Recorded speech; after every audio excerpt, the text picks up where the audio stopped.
తులారాశి వారికి ఈ వారంలో ఆదాయం, అభివృద్ధి, అనుకూలత ఏ మేరకు సహకరిస్తున్నాయండి? ఇక్కడ 4 గ్రహాలు సహకరిస్తున్నాయమ్మా. జన్మచంద్రుడు, 6వ రాశిలో బుధుడు, తృతీయంలో శనికేతువులు. క్రమం తప్పకుండా పనిచేస్తే విజయం సొంతమవుతుంది. నమ్మకంగా ఉండండి, తగినంత గుర్తింపు లభిస్తుంది. నమ్మకం లేకపోతే గుర్తింపు కూడా దక్కదు. పనిలో విజయం వస్తుందా లేదా అనేటటువంటి అనుమానంతో ఉండరాదు. చేపట్టే పనుల్లో విజయావకాశాలు మరింతగా పెరుగుతాయి.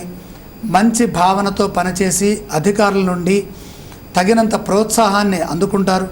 సమాజంలో ఉన్నత స్థాయి వ్యక్తులుగా గుర్తింపుని సాధిస్తారు. మిత్రజన సహకారం సదా రక్షిస్తుంది. వ్యాపార యోగం విశేషంగా కనపడుతుంది.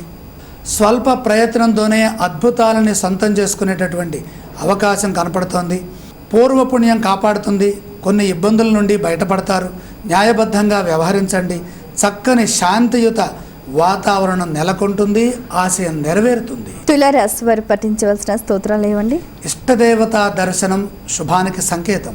ఆలయ సందర్శన క్రమంలో ఏ దేవీ దేవతలను దర్శిస్తే మంచిదంటారు? 6వ రాశిలో శుక్రగ్రహ దోషం ఉంది కాబట్టి శ్రీ మహాలక్ష్మిని సందర్శించండి.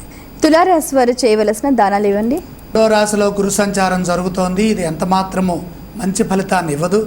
మంచి ఫలితాలకై శనగలు దానం